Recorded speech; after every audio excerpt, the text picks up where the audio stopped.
Citizen channel. Hope you're all staying safe and well of our little end of season specials for 22-23 season. We've done the programme watches all season. Yes, and I do a little, just for a little bit of fun, I do the programme, the best cover of a programme for the season 22-23. So we're going to have a look at various cover designs. Ones that took my eye. I mean, most of the programmes like City just feature sort of a headshot of a player, a little bit bland, a little bit boring. I like to see a little bit more initiative in my designs, and there's certainly one or two of those this season, or perhaps 11. I found 11 that took my eye anyway, and I'm looking back through the 22-23 season.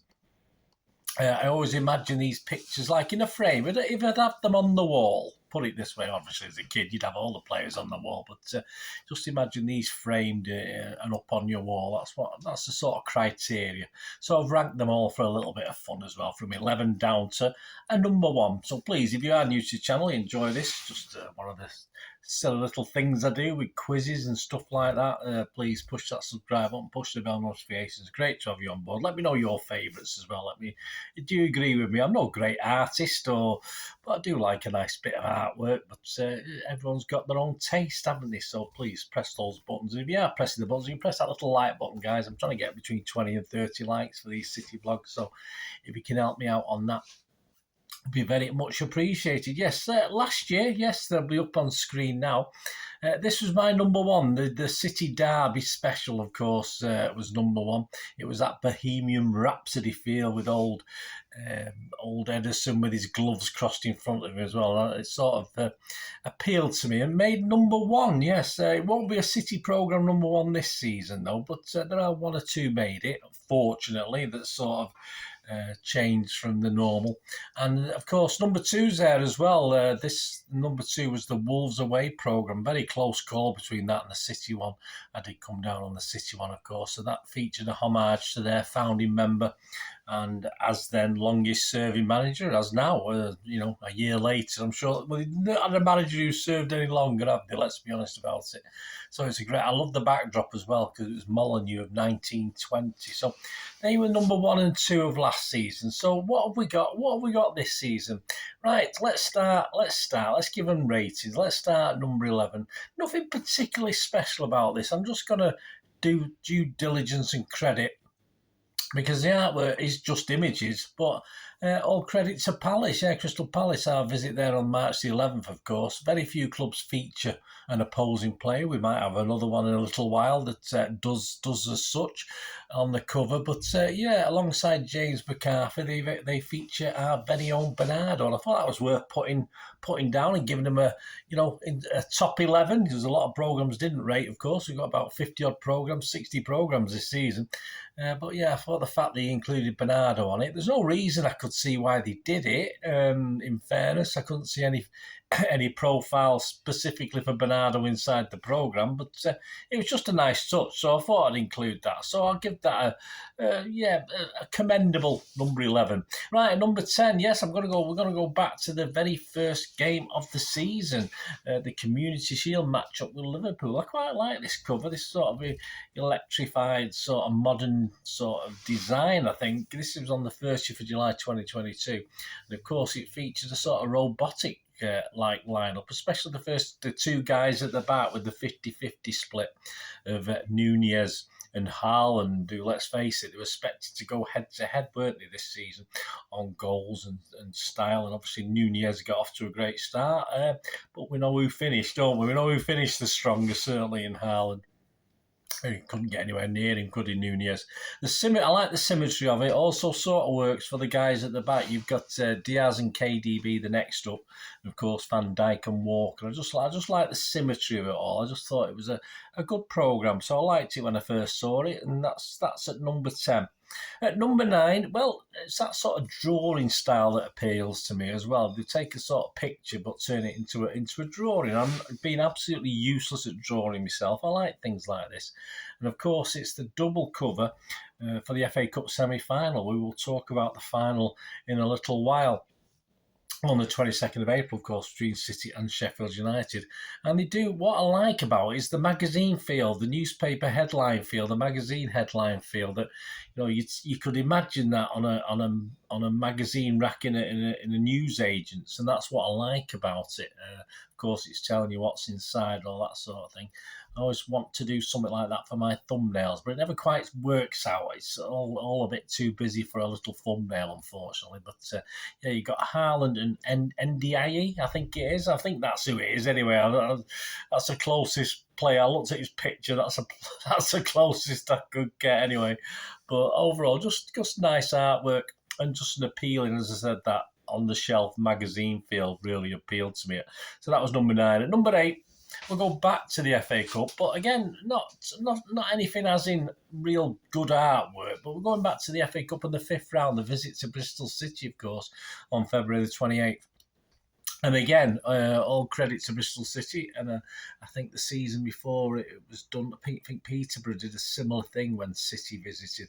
So there's the City players on the cover, of course, with the profile of a Bristol player and some Bristol players. I'm not sure who the guy is. I'm not sure who that lad is, the profile of the player. So I couldn't quite find him. If you're a Bristol City fan, you'll know I have no idea. And of course, we got Foden, Haaland, KDB, and it's nice to see the managers Pep on there as well as it's cover, which is a nice touch. They did push the look a little bit. I'm not basing this based on price. So they did push the look with a £5 price tag for the programme, but we can't blame them for that. Try and make a few quid. The visit of they didn't know it then, did they? But the treble winners, the champions at the time anyway. So they did push the look just a little bit, but we'll let them off with that. I just thought it was a nice cover, and having the City players on is always nice as well on an away programme. Number 7, again, is a player image. Well, 3 of the same player, so it could be construed as being a little bit boring, but this is done in a more drawn style. Well, they took an image and made it into sort of free line drawing, if you like, or artwork, rather than a straightforward image. And of course, it's Harvey Barnes. You're getting a mirror image of him as well. Features on the cover. You get if you like, the full top to toe image of him as well. And I like the word City. What appeals to me is the word City, a little bit off centre. I like that. It just looks a bit rough, and I like that.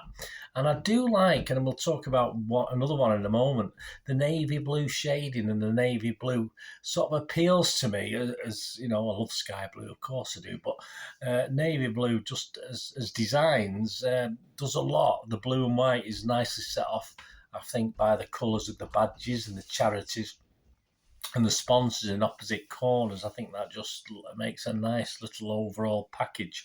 And the style of the page is actually continued in the article on Harvey Barnes inside as well. So they've used that, and they don't always do that with these cover designs. They don't carry it on inside the programme, but that's a feature in this Leicester City programme, which I thought was very, very good. Yes, old Harvey Barnes. So well done, Leicester City. I like that. Simple, but I just like it. It works. Back to an FA-produced design at number 6, and like the FA Cup semi-final, of course, the FA used a very similar drawing style for the FA Cup final itself against United on 3rd of June. We also, as well as Pep, of course, had a probably less flattering picture of Ten Hag, although, might be someone's cup of tea, I don't know. And you get a tagline as well, which is always nice. You get a tagline. I don't know who came up with the taglines for both clubs. And there's even a little space there for a Manchester B, which is a nice touch. And it was a big programme, but it was quite impressive looking. A nice cover, as I said. If you can put it in a frame, stick it on your wall. I wouldn't put Ten Hag on my wall, but that's part and parcel of it. At number 5, yes, the first of 2 City home programmes that did make my top 11. I mean, we did occasionally stray from the simple player image on the cover. We did so for the 188th derby, of course, on the 2nd of October. Haaland features, though he was has never appeared in a Manchester derby, so obviously it was his debut, but what a debut that would be, of course. But of course, we got paid homage to our heroes of derbies past: Vincent Kompany, Sean Goater, David White, and there was some dispute over Andy Hinchcliffe, of course there was, who, yes, contributed to a derby, scored a big goal in a very, very famous derby game, but his apparent dislike for City these days, that's the vibe we get anyway. A lot of people, or I certainly didn't really want him on the cover. I thought they could have picked someone else in that for that scenario, if you like. But anyway, it was a nice cover apart from that, and a pleasant change from the run-of-the-mill City designs for the 22-23 season. But there is another little one to talk about later as well. At number 4, quite a simple cover again with a player image, but again a little bit different as it gives some stats on the player Nathan Patterson. And like that Leicester programme we looked at early on, the dark blue for me just works. It just sort of works in a frame. I mean, what they've done with Nathan Patterson is only brief statistics of where's he from and that sort of thing, his nationality and how many caps he's got, etc., etc. But I think that navy blue makes the page look very vibrant. Although overall, if you look at it, it's basically 2 colours. That's all it is. And yeah, it does stand out for me. And it's just a simple way it's done, like a page. Again, a little bit of a page from a magazine, or inside the programme where you've had the stats and stuff like that. It looks like that, but it's on the front cover, which is very unusual. And I think it sort of works for me, and I quite like it. And it got into number 4, so that's how much I did like it. And at number 3, yes, it's City again. Yes, I'm surprised myself that we got a couple in the top 11, or got a couple to even mention. And we're going back to April Fool's Day, of course, and the matchup with Liverpool. And the cover depicts what we called the Big City Weekender. Yes, it was sort of combining various teams. So it heralded a big football festival weekend. Of course, Grealish and KDB are joining in the crowds to witness the event now with ticker tape, etc. And City stated that in the matchday programme as a unique front cover to celebrate all our teams. Of course, it kicked off with this game against Liverpool at the Etihad. It was followed on Sunday when it was down to Arsenal for a Titanic, that's what they called it, top of the table clash in the Women's Super League. Our EDS side met Tottenham on the Monday night at 7 o'clock in the Premier League 2 game, and to round off an incredible lineup, an incredible weekend, as it said, it's the FA YouCut semi-final against Arsenal, was on the Tuesday night at 7 o'clock. So sadly, it wasn't all to end gloriously, but it is a nice cover nonetheless, and a nice homage to a footballing weekend that perhaps didn't quite go to plan as far as every team's concerned, but hey, where it mattered most, it did go to plan, didn't it? At number 2, yeah, it almost made number 1. It was like I was either way on these two as to which to get the number 1, but this is the final programme of the season, of course, and it is the Champions League final cover, which is simple but very, very classy. As I said, my format of sticking it in a picture frame and sticking it on the wall, you'd be quite happy having that on the wall. As a football fan. This was designed by Tolga Tarhan, a native of Istanbul. He lives there. In the colours, he tried to capture the serenity of the sunset. So that's what he tried to get in those colours on it, which are very soothing. I thought they were very, very relaxing colours. And of course, he added the obvious Champions League trophy, the sort of logo for Istanbul, and some landmarks, iconic landmarks, which included the Bosphorus Bridge, the red granite obelisk of the Theodosius, and the aqueducts of Valens, plus other things as well. But nicely offset by the 2 club badges and that trophy, as I mentioned. And I just thought it was a lovely cover, and I say very nearly got number 1 spot. But I am going to go back to our second away game of the season. When I first saw this, I did love it. I thought it was a great cover. I thought it would take some beating. And yes, it did. I'm going to give this number 1 because I did have a sort of soft spot for it. Again, very simple. Nothing, no bells and whistles with this one. There's no iconic Bosphorus Bridge or granite obelisks on this one. But it's just the quirkiness did it for me. And it was the second away game of the season at Newcastle United on 21st of August. And of course, it's that sort of style of the you can get it off a supermarket shelf with they even got the hole there, but it isn't. It's not a hole, obviously, in the program. It's solid, but where you can buy a player with a big head on a small body sort of thing, which we've seen the model player, and you can imagine the plastic wrapper over the player and opening it up, etc., etc. But so it's just of course, it's just a flat piece. There's no player giveaway, which would have been nice. There's no ability to hang it up anywhere, and it's obviously Colin Hulston features. But I just thought it was very clever. I just thought the way they did it was very, very clever. A real player model giveaway perhaps would have been nice, but for £3.50, you're not going to get that, are you? Even at Newcastle with their money now. But hey, but who knows in the future? Perhaps that's an idea, a way to go. Little giveaways. It might be a little cardboard thing we can stick on a program, like a freshener to hang up in your car that doubles as a freshener as one of the players. Who knows? Anyway, they could mess around with it. But I just thought that, although I say there's not a lot of bells and whistles on it, it's quite a simple program cover in itself. I just thought the design was excellent. As I said, I liked it at the time. Going back and look at it now, I still like it now. So there you go. Well, congratulations to Newcastle United, which was possibly my favourite programme cover, just from the Istanbul one. Obviously, special emphasis on the Istanbul one. Of course, a great game, a great night. But I'll give it Newcastle.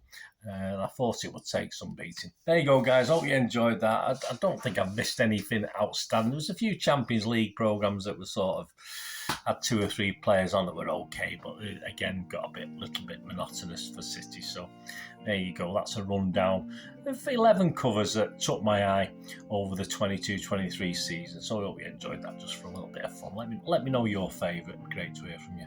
To me again, that's one thing, don't I? Please stay safe, Blues. Come on, City. Bye for now.